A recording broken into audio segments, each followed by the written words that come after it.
잠시 전에 1년 동안 기초 성경 공부를 하신 분들에게 수료증을 드렸는데요. 참 감사해요.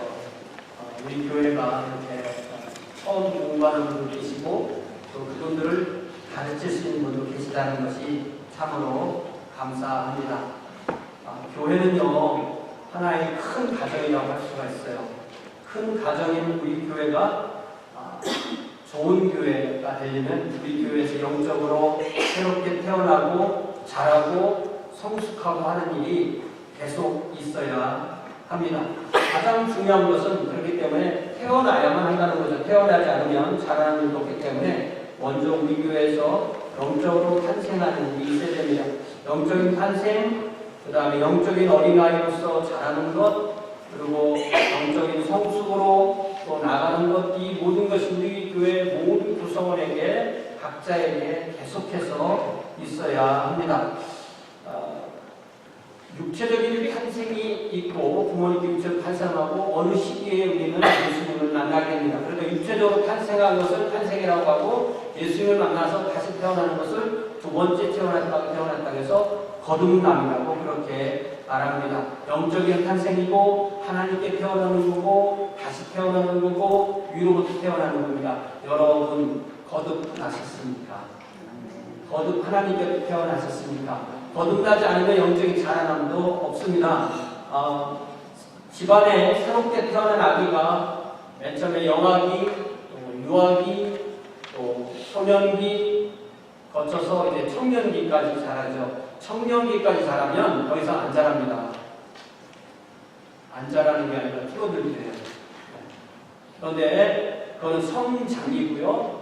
성숙은 일생 동안 가는 겁니다. 그래서 영적인 성장과 성숙도 우리가 주님을 닮아간다는 점에서 우리가 예수님 한 끼 내가 원하는 찬양을 했는데 그렇게 닮아가는 것은 일생 동안 우리에게 있는 일입니다. 그래서 성경은 성부 하나님을 닮아라 이런 말도 있고 성자 예수님을 닮아라 이런 말도 있고 성령 하나님을 닮아라 이런 말도 있어요. 그래서 그 말씀 하나씩 지금 볼게요. 먼저 마태복음 5장 하나만 찾아보시기 바랍니다. 흔히 마태복음 5장에 보면은 우리 주님께서 산상수훈에서 뭐라고 말씀하셨냐면 마태복음 5장 48절 성경을 부지런히 찾아주시기 바랍니다. 마태복음 5장 48절에서 예수님께서 사랑에 관한 말씀을 쭉 하시고 마지막에 마태복음 5장 48절에서 뭐라고 말씀하셨어요?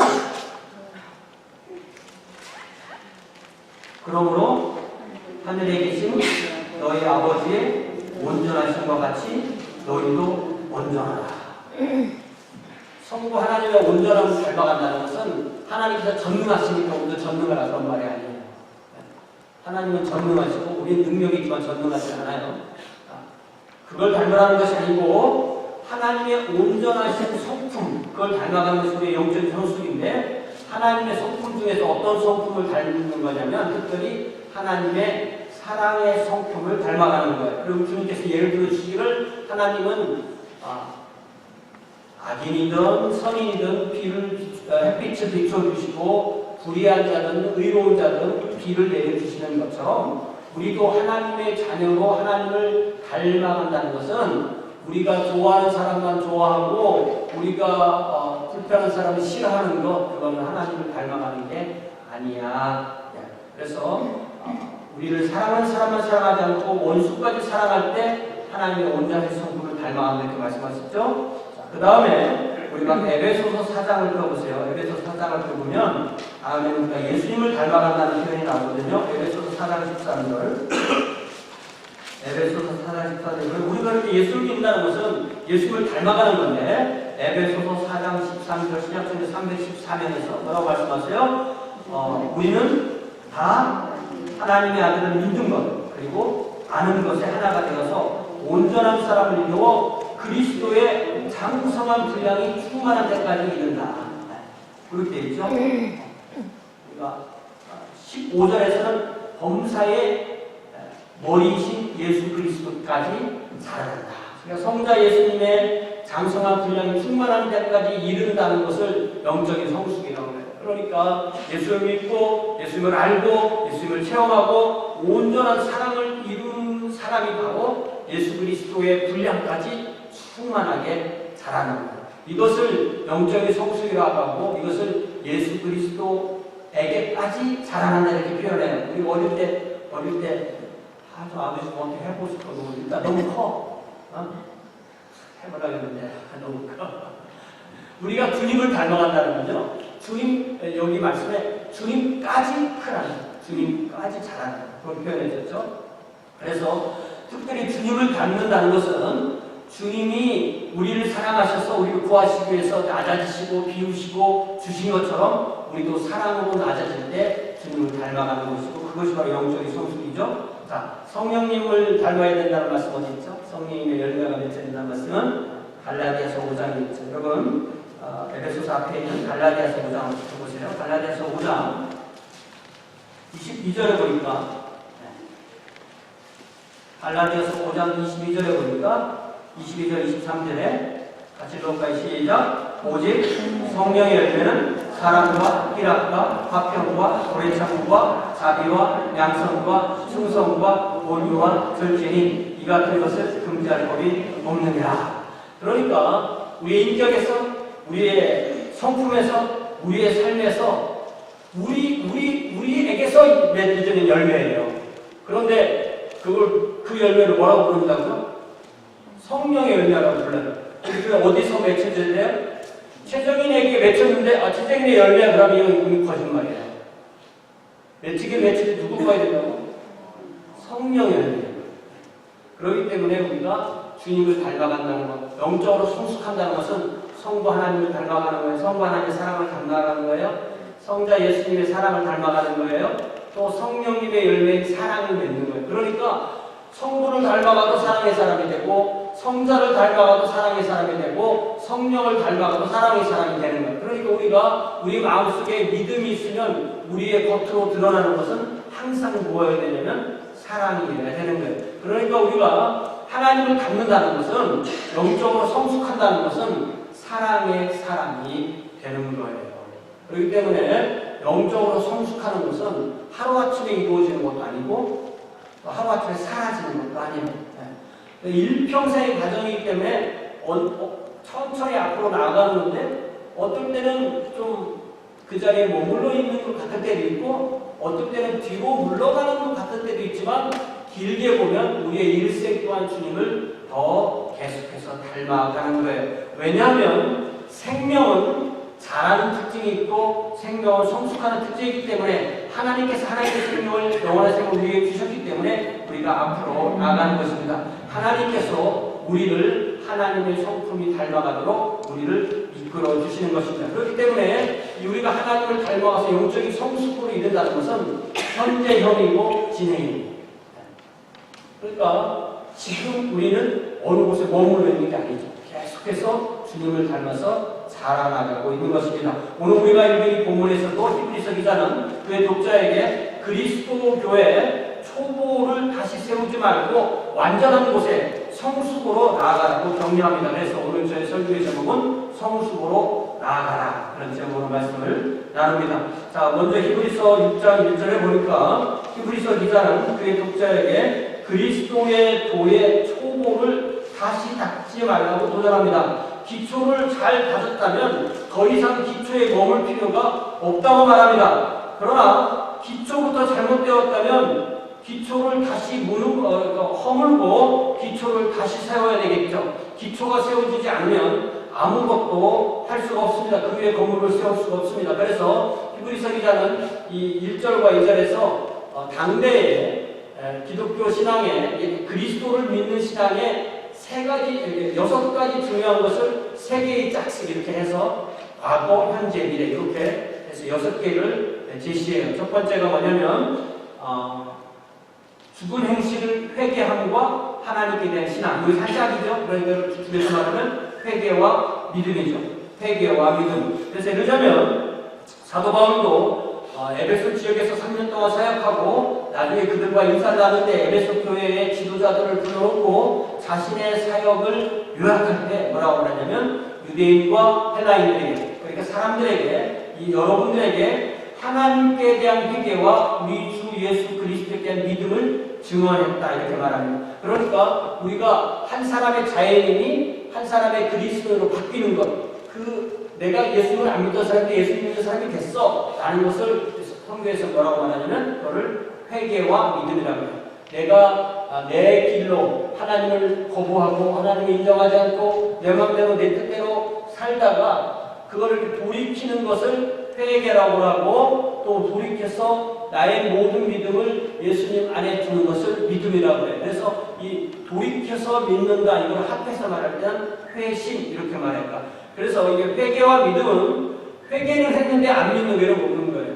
믿기는 했는데 회개하지 않는 게 없는 거예요. 그러니까 회개와 믿음은 마치 동전의 양면 같은 거예요. 동전의 양면이라는 말을 할 때는 항상 이것이 하나만 갖고는 안 되는 걸 말하는 거죠. 그래서 우리가 자연인이 보통 사람이 예수 믿는 사람이 될 때는 항상 처음에 거치는 과정이 회개하고 예수님을 구주와 주님으로 믿는 거예요. 그렇게 될 때 그 한 사람이 그렇게 예수님을 자신의 죄를 회개하고 예수님을 구주와 주님을 믿을 때 그 사람은 영적으로 탄생하는 것이고 하나님의 자녀가 되는 것이고 하나님의 왕국 백성이 되는 것이고 거듭나는 거예요. 그래서 저는 그걸 뭐라고 표현하냐면 시작의 완성을 표현해요. 뭐라고요? 시작의 완성이 무슨 말이에요? 시작했어요, 안 했어요? 시작의 완성이라는 말이 쓴다면 시작이 시작했어야 되겠죠.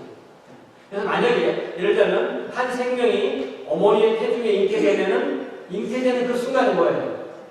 시작이겠지? 280일 동안 쫙 그 안에서 발달하고 자라나서 태어났어요. 태어나서 텐트를 딱 끊고 자기 코로 딱 하게 되면 그게 뭐예요? 시작의 완성. 그러니까 우리가 복음을 듣고 예수를 구주로 믿고 거듭났을 때 이것이 바로 영적인 생명이 태어난 시작이 완성되는 것이에요. 자, 여러분 이렇게 영적으로 태어났습니다. 내가 영적으로 태어났다는 것을 내가 압니까? 이거죠. 그 다음에 2절을 보면 이렇게 한 사람이 거듭났다면 이렇게 거듭난 거니까 생명이 태어나는 항상 수동태잖아요. 능동적으로 태어나는 것이 아니고 그것을 나를 태어났다면 내가 부모님께 태어나듯이 나를 영적으로 태어나게 하시는 분이 있는데 그분을 성령 하나님이시라고 그렇게 말해요. 그래서 예수님은 요한복음 3장 6절에서 육체로부터 태어나는 것은 육체이고 성령으로부터 태어나는 것은 영이다 이렇게 말씀하셨어요. 부모라는 육체를 통해서 자녀라는 육이 태어났고 우리가 태어나는 게 있죠. 태어나는 거. 그런데 아무도 자기가 태어나는 걸 기억하는 사람은 없어요. 그거 기억하시는 분 혹시 있으세요? 네, 없습니다. 부모님이 그렇다고 하니까 그런 줄 아는 거지. 네. 그런데 그것이 거짓말이 아닌 게 내가 여기 있으니까 분명한 거죠. 네. 그래서 육체로 태어나는데 부모로부터 육체로 태어나듯이 우리의 삶의 과정 중에서 예수님을 만나서 회개하고 믿음으로 거듭나게 성령께서 태어나게 하시면 성령께서 태어나게 하시기 때문에 우리는 그때부터 영적인 생명을 받습니다. 그래서 성령의 침례로 한 생명이 영적으로 거듭나요. 이렇게 영적으로 탄생한 그 사람이 탄생을 사람들에게 표현하는 것을 침례라고 해요. 세례라고 되어 있지만 원래는 침례거든요. 자, 보세요. 그러니까 예를 들자면 어떤 사람도 태어나지 않았는데 가서 출생 신고하는 사람 있어요? 어떤 사람들은 누가 자기 좋아하는 사람 있으면 혼인 신고하는 사람 있어요. 아주 나쁜 거죠. 그런 얘기 들어봤죠? 영적으로 거듭나지 않았는데 침례받은 무슨 의미가 있어요?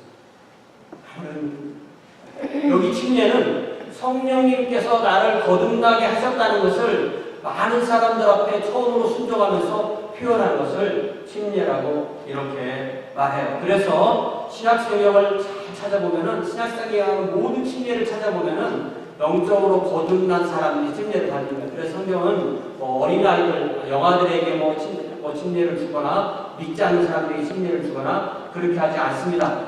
또 그렇게 침례를 받고 있는 한 교회에 소속된 성도는 그 교회 안에 구성원으로서 영적으로 자라나야 되는데 가정에도 형제 자매가 부부가 있듯이 교회에서도 함께 주님을 섬기는 형제 자매가 있고 교회의 지도자가 있는데 하나님께서 그 교회의 지도자를 세우실 때 세우는 공식적인 형식을 바로 안수라고 해요.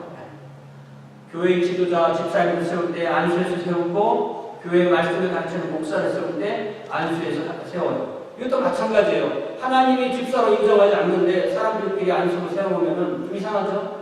하나님께서 목사로 인정하지 않는데 안수에서 목사로 만들어놓으면 이상하죠? 정말 이상하고 부끄러운 일이에요. 그렇기 때문에 정확한 것은 영적으로 성령께서 기름을 부어주셨다는 것이 분명할 때 그 사람에게 안수를 합니다. 그래서 여러분 디모데후서 1장 1절을 찾아보세요. 그래서 사도 바울이 자신의 마지막 편지인 디모데후서에서 디모데에게 안수 얘기를 해요. 옛날에 사도 바울이 디모데에게 안수를 했는데 그것을 머릿속에 다시 불러내라고 그걸 한번 생각해봐. 네가 안수하던 뜻대로 한번 생각하면 이렇게 말해요.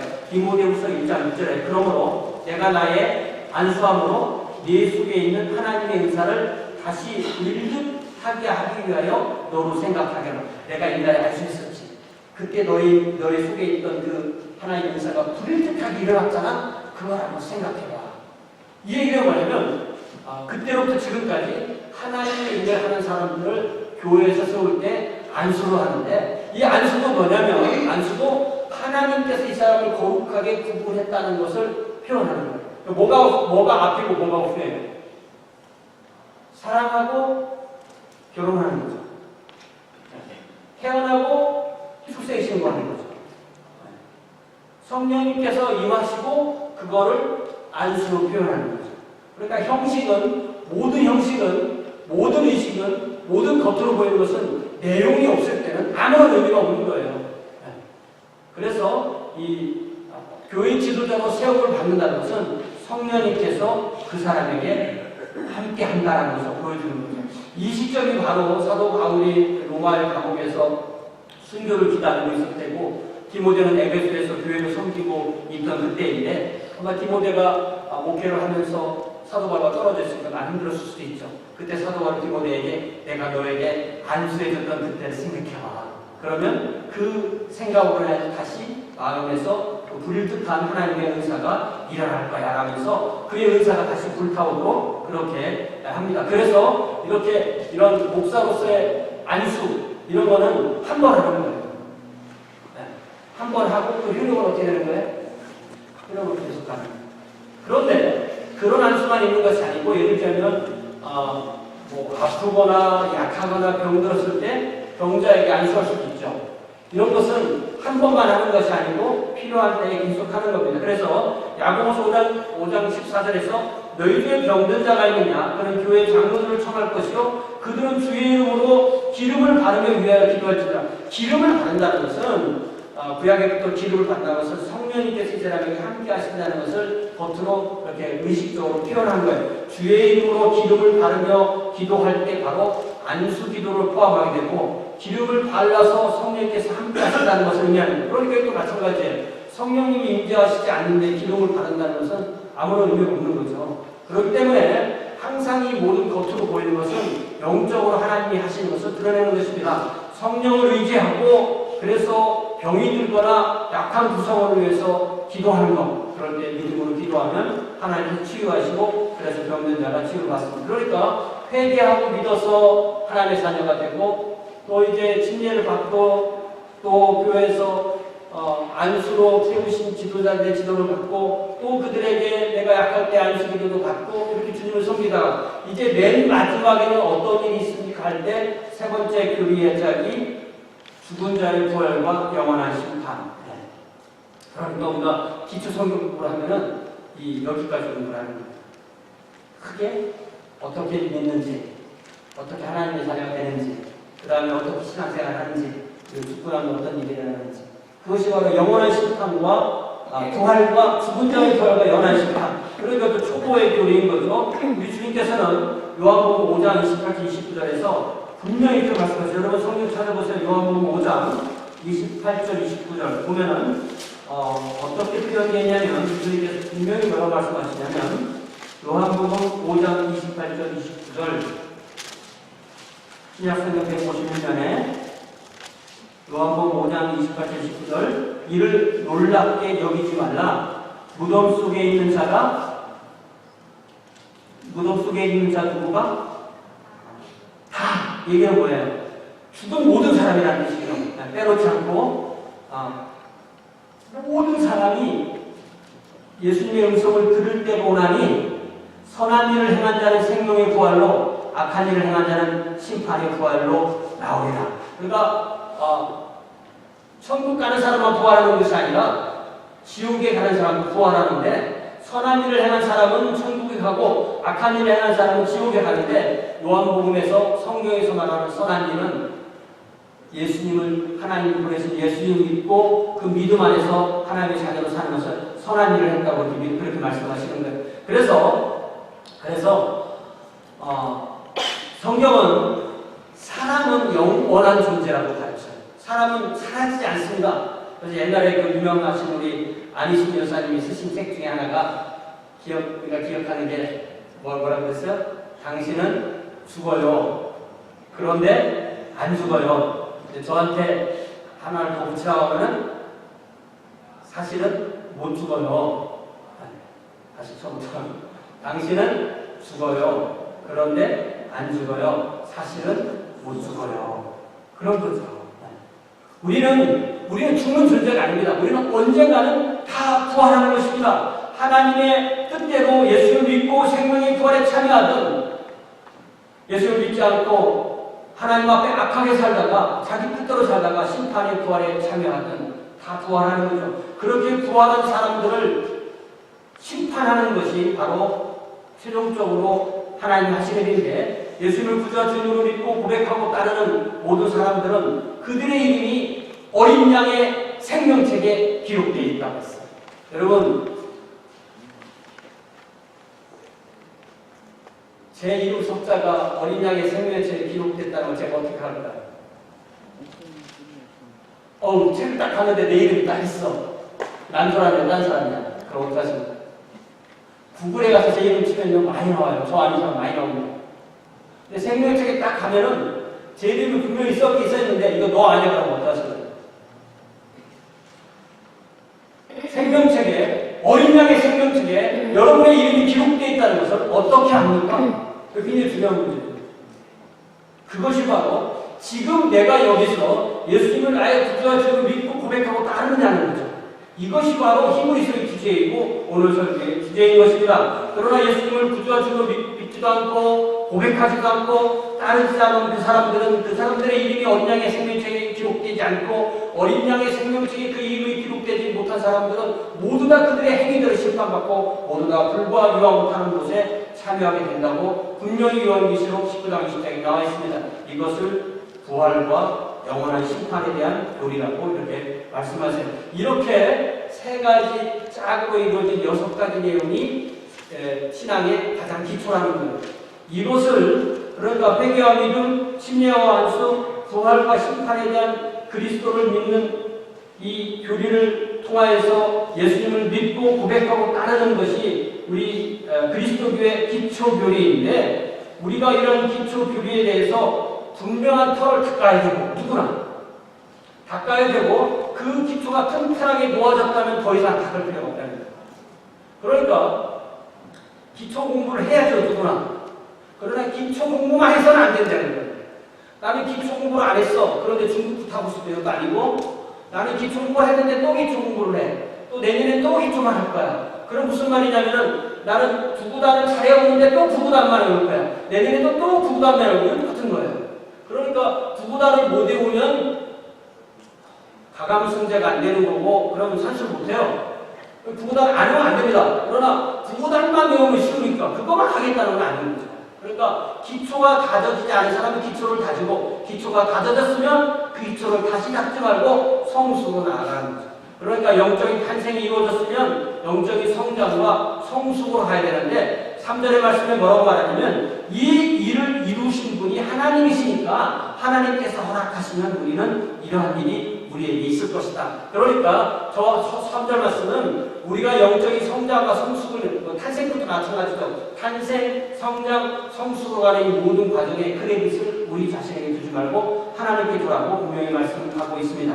자, 이제 4절부터 6절까지 히브리서 기자는 예수님을 구주와 주로 믿는 것처럼 그렇게 고백하는 것처럼 그렇게 하는 사람들이 신앙을 떠났을 경우에 그들에게 있을 일에 대해서 엄중하게 경고를 합니다. 그러면서 5가지로 그들의 신앙생활을 하는 모습을 열거하는데요. 자, 우리 4절에 보니까 그 사람이 한 번 빛을 받았어. 어떻게 받았냐면 생명의 빛, 예수님 믿는 믿음의 빛을 받았어요. 그래서 하늘의 은사를 맛보았어요. 모든 신자에게 성령님이 오시고 성령님이 하나님의 은혜의 선물을 주셔서 그 은사를 체험하고 또 성령의 참여를 받았어요. 그러니까 안 믿는 게 아니에요. 분명히 참여한 거예요. 맛봤다고 표현할 수 있어요. 예수님 믿었었어요. 분명히 믿었죠. 또 5절에 보니까 설교도 듣고 말씀도 읽고 하나님의 말씀도 읽고 또 내가 이 세상을 의지하지 않고 하나님 나라를 바라봐야지 그렇게 내세의 능력까지도 맛보았어요. 그러니까 이 사람은 분명히 그대로 믿음을 믿는 사람이에요. 그죠? 네. 예수를 믿고 나는 영원한 생명을 얻고 세상을 땅에서 살고 그런 내세의 능력까지 체험했던 사람이 라고 하면 요 4절, 5절을 보면 분명히 이 사람은 믿는 사람이에요. 안 믿는 사람이 아니야. 믿는 사람인데 문제는 이 사람들이 타락할 수 있냐. 분명 믿는 사람인데 타락할 수 있느냐 그렇게 말하는 거죠. 사람이 보기에는 분명히 거듭난 사람이 분명합니다. 그런데 이런 사람이 타락할 수 있느냐? 타락할 사람 많죠. 믿다 타락할 사람 많죠. 뭐 목사든 신학자든 신부든 교황이든 사람은 사람 자신을 믿을 수가 없기 때문에 사람은 분명히 타락할 수 있어요. 그런 경우에 대해서 6절에 말합니다. 6절 말씀 대단하지 봐라. 그렇게 믿다가 타락한 사람은 다시 새롭게 하여 회개하게 할 수 없나니 이는 그들이 하나님의 그를 다시 십자가에 못 박아 드러내놓고 욕되게 합니다. 믿고 고백하고 따르다가 타락한 사람은 회개하기가 불가능하다. 왜냐하면 하나님의 아들 우리 주인 예수 그리스도를 다시 십자가에 못 박을 정도로 공무원에게 모욕했기 때문이라는 거예요. 그리스도의 십자가를 거부한다는 그리스도의 십자가를 거부한다는 말씀이죠. 그들이 만일 다시 돌아오려면 그들은 예수 그리스도 십자가를 다시 의지해야 되고 결국 하나님의 아들을 다시 십자가에 못 박는 것이고 주님을 드러내고 모욕하는 것을 이렇게 말하죠. 그런데 우리가 이 말씀을 잘 이해하려면 히브리서라는 책이 쓰여진 문맥을 잘 봐야 되는데 히브리서 기자가 히브리 사람들, 이스라엘 사람들로 이루어진 교회에 보낸 편지예요. 그리고 그 교회가 가지고 있던 어떤 문제는 그들이 예수 그리스도를 믿다가 예수 그리스도를 버리고 옛날의 유대교로 돌아가려는 기독교를 버리고 배교하는 그런 위험에 처해 있는 교회에 보낸 편지예요. 그러면 유대교하고 그리스도교의 가장 차이가 뭐냐? 유대교에는 예수님이 없어요. 그리스도교는 하나님, 예수님, 성령님 삼위일체를 믿는 것이 기독교인데 유대교로 돌아간다는 것은 예수 그리스도를 버린다는 것을 의미해요. 그러니까 나사렛 예수가 하나님이 보내신 메시아라는 것을 믿으면 유대교가 기독교인이 되는 거고 그 예수님을 거부하면 다시 유대교로 돌아가게 되는 거죠. 그러니까 예수님을 구주와 주님 믿고 고백하고 따르다가 예수님을 배반하고 유대교로 돌아가는 것을 본문에서는 타락하는 거다. 예수에 대한 믿음을 버리는 거다. 라고 말합니다. 그러면서 이렇게 타락한 자들은 다시 새롭게 하여 회개할 수 없다라는 것을 하시는데 이 말씀을 보면요. 지금 그렇게 타락했기 때문에 말씀하는 게 아니라 지금 주님을 따르는 사람에게 그렇게 하지 말라고 하는 말씀이니까 이 말씀을 우리가 분명히 이해해야 되는 하나의 이해는 일종의 경고로 이해할 수가 있는 거죠. 그렇다면 경고니까 만약에 너희들이 유대교로 돌아가면 못 돌아와 이런 말씀인 거죠. 그러나 만약에 어떤 사람이 자기 유대교도에 있었어 이제 예수를 믿었어 돌아갔어 근데 다시 돌아왔어 그럴 수가 있어 없어요?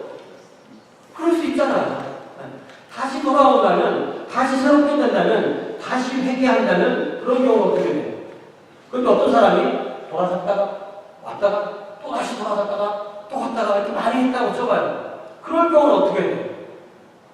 또 어떤 경우는 이 사람이 예수님을 믿었는데 분명히 믿었는데 돌아갔다가 돌아왔는데 다시 돌아간 상태에서 죽었어. 그럼 어떻게 될 거예요? 그럼 여러분 그런 걱정 안 해요? 내가 만약에 우리 교회 그런 거 없으니까 내가 많이 늙어가지고 치매 비슷하게 와가지고 어떻게 내가 예수님 누군지 모르고 죽었어. 그럼 나 그때 내가 예수님에 믿음이 없으니까 나가 너무 맞는 거야? 이런 생각 할 수가 있죠.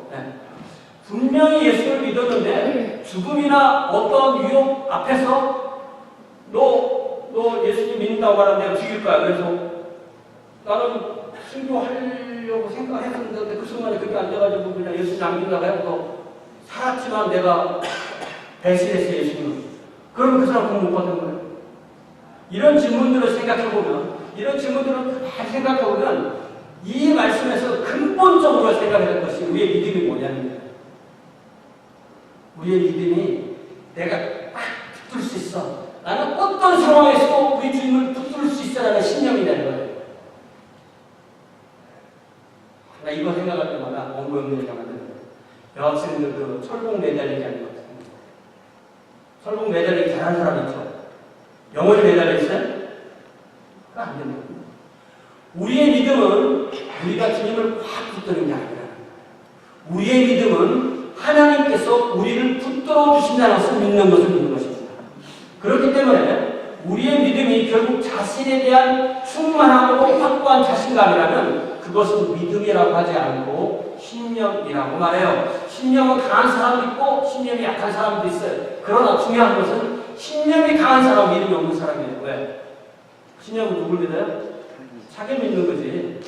오히려 신념이 강한 사람은 믿음이 없는 것입니다. 자신을 강하게 믿기 때문에 하나님을 의지하지 않을 수 있습니다. 그러므로 우리가 가지고 있는 근본적인 믿음은 뭐냐면 우리의 신념이 아니라 하나님을 믿는 것입니다. 하나님이 우리에게 주신 성령으로 예수를 믿음을 주셨기 때문에 우리가 하나님이 우리를 붙들어 주시기 때문에 믿음을 버리지 않는다는 거예요. 그래서 이 말씀은 경고이면서 동시에 결과적으로 이해를 해야 돼요. 무슨 말씀이냐면 거듭나고 진정한 신앙생활을 하고 배교를 했다고 해도 결국 회개하지 않고 신앙을 버렸다면 그건 처음부터 거듭난 사람이 아니고 배교를 했지만 돌아왔다면 그 사람은 하나님께서 구원한 사람이라고 그렇게 이해할 수 있을 것입니다. 그러니까 인간의 차원에서는 내가 믿었고 내가 버린 것 같아요. 그러나 성경을 보면 믿음을 하나님께 주시는 것 때문에 하나님께서 나를 구원하셨기 때문에 내가 버렸다 할지라도 하나님께서 다시 나를 붙잡아 오는 것입니다. 그래서 우리가 회개할 수 없는 사람은 처음부터 안 믿는 사람이지만 믿는 사람은 하나님께서 그를 거듭나게 해주시는 것입니다. 그렇기 때문에 이 말씀을 하나님의 차원에서 보면 하나님께서 생명을 주셨기 때문에 하나님께서 주신 생명을 결코 취소하지 않을 것이에요. 그러니까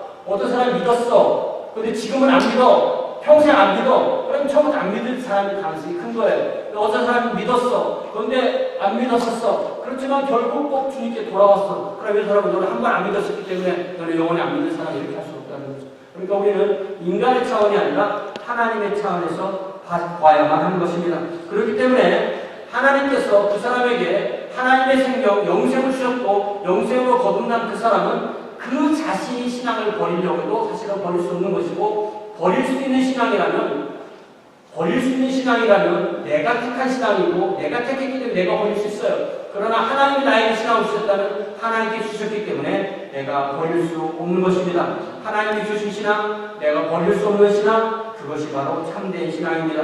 그러므로 우리가 교회 와서 설교를 듣고 성경을 공부하고 말씀을 공부하는 이유는 내 뜻대로 믿는 것이 아니라 성경에 나오는 대로 하나님의 뜻대로 믿는 것입니다. 그래서 우리가 성경을 읽고 듣고 공부하고 하나님의 관점으로 믿고 고백하고 따라야 하는 것입니다. 그러므로 만일 한번 예수님을 만나 거듭나고 평생 그 믿음 안에서 떠나지 않고 그 믿음 안에서 자라고 성숙하고 하나님의 은혜로 살고 이웃을 사랑하고 살고 그러다 주님 앞에 돌아오면 참 행복한 사람이죠.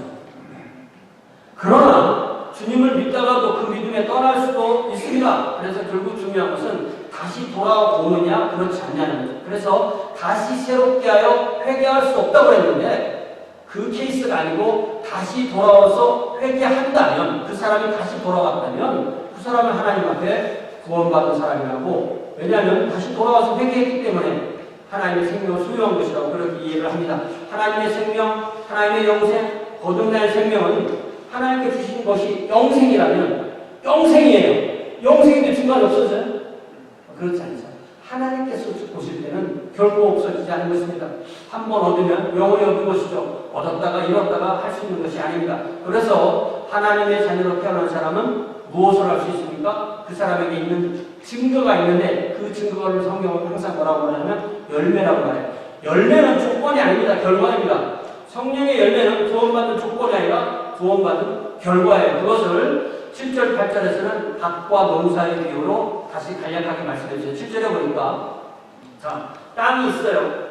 땅은 다 똑같은 땅이에요. 땅이 있는데 비가 자주 내려요. 부두리처럼 비가 자주 내리는데 땅이 그 비를 흡수해서 그 밭가는 자들이 쓰기에 합당한 채소를 내면 하나님께 복을 받는다. 하나의 비유죠. 비유니까 여기 나오는 비는 뭘까요? 비는 우리가 4절, 5절에서 말한 아니면 1절, 2절, 3절에서 말한 그런 하나님의 은혜의 빛, 하늘의 은사, 성령에 참여하고 선한 말씀을 바꾸고 내세 능력을 맛보고 예수를 구주하시는 믿고 또 침례받고 또 안수받고 그렇게 하나님의 말씀을 사는 그런 모든 것을 받아요. 그래서 그렇게 사람에게 그것을 제공하는 분이 하늘의 비를 내리고 또 그들을 농사짓는 분은 바로 하나님이시죠. 삼위일체 하나님께서.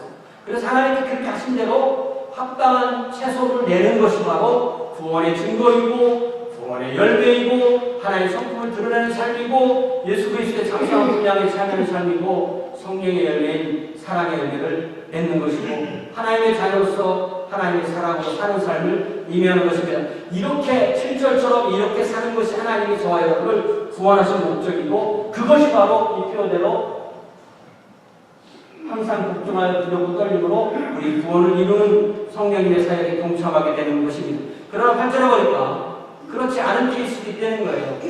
똑같은 걸 받았는데 만일 가시 엉겅퀴가 되면 버림을 당하고 저주함에 가까워 그 마지막은 불사람이 되리라. 결국은 심판과 그 영원한 심판의 부활에 참여하고 영원한 심판을 받을 수밖에 없는 그런 상황이 있다는 거죠. 그러니까 분명히 하나님의 은혜를 받아서 하나님의 자녀가 되는 사람도 있고 또 주님의 교회에 나오는 것 같지만 결국 신앙을 떠나는 사람도 있다는 거죠. 결국 그렇기 때문에 우리가 어떤 사람이 예수를 믿는 사람인지 아닌지 어떻게 아시냐면 다른 사람 말고 자기 자신에 대해서 어떻게 하느냐면 내가 이제 예수 믿었으니까 구원받았으니까 하나님의 자녀가 됐으니까 거듭났으니까 나는 내 맘대로 살아도 돼. 자신은 예수님 믿지 않는 것처럼 살아도 돼. 라고 말하면 그 사람은 구원받은 사람이 아닙니다. 그런 생각이 들어. 나는 예수 믿었으니까 구원받았다니까 하나님 나를 선택했으니까 하나님 나를 안 버린다니까 그러니까 내 맘대로 살아가야지. 이런 생각이 드는 사람은 하나님의 자녀가 아닌 것입니다. 구원받은 사람은 그 각자의 인격과 존재 안에 성령 안에 하나님께서 거하십니다. 그래서 하나님의 뜻이 그 사람의 뜻이 되어 있습니다. 예수님의 뜻이 그 사람의 뜻이 되고 성령님의 뜻이 그 사람의 뜻이 됩니다. 이렇게 우리의 믿음은 근본적으로 하나님이 우리를 택하시고 하나님이 우리에게 은혜를 주시고 하나님이 우리에게 복을 주신 거예요. 성경의 로마서 8장에 보니까 하나님 나의 창세전에 우리를 예정하시고 우리를 아시고 우리를 부르시고 우리를 의롭다 하시고 우리를 영화롭게 하신다고 하나님께서 하신다고 그렇게 말씀하십니다. 그렇기 때문에 그렇게 되면은 우리는 하나님께서 하시는 일이 우리에게 어떻게 드러나냐면 내 생애 어느 과정에서 예수님에 대한 소식을 들어가는 거죠. 지난번에 우리 그 송도했을 때 간증하셨죠? 네. 어느 순간에 내가 내 이렇게 살면 안 돼 하는 걸 알게 돼요. 회개하고 예수님을 믿고 주님의 자녀로 살게 되고 그렇게 되는 그 모든 과정을 우리가 겪게 되는 것입니다. 그 상황에서 주님의 소원이 나의 소원이에요. 예수님을 닮아가는 것이 내 뜻이 되는 사람입니다. 그 사람들이 구원받는 사람입니다. 내가 내 마음속에 그 마음이 있는지 없는지를 최소한 나는 알 거 아니에요. 네, 같이 사는 사람은 알 수 있어요. 거의 알 수 있어요. 잘 알아요. 그래서 만약에 제 아내가 저보고 넌 가짜야 해서 같이 있는 사람은 알죠. 그렇기 때문에 우리의 뜻이 뭐냐면 내 소망이 뭐냐면 내가 정말 우리가 부른 찬양처럼 예수님 닮기를 원하는 것이 내 소망입니다. 내가 주님께서 나를 이끌어주시는 그 영적인 성숙으로 내가 나가서 주님의 성품을 닮아가고 싶으냐 이것이 바로 주님의 자녀의 거듭난 증거를 주고 있습니다. 그런 사람을 성경은 예수님을 구주하시는 거 믿고 입으로 고백하고 삶으로 따르는 사람이라고 말합니다. 우리가 이 한 주간도 이렇게 주님을 믿고 고백하고 따르면서 우리의 구원을 누리며 또 하나님의 아름다운 사랑의 성품을 우리의 삶의 열매로 맺으시기를 주님의 이름으로 축원합니다. 기도하겠습니다. 사랑하고자 하는 이 시간에 다시 한번 우리에게 이 놀라운 구원의 은혜, 구원의 복에 참여케 하시니 참으로 감사합니다. 아버지 하나님, 저희들에게 주신 이 은혜와 또한 이 복을 감사하며 또한 우리 안에 계신 성령님 인도하시는 대로 항상 복종하여 두렵고 떨림으로 우리의 구원을 이루는 귀한 주의 자녀들이 되도록 복 내려 주옵소서. 예수님의 이름으로 기도하옵나이다.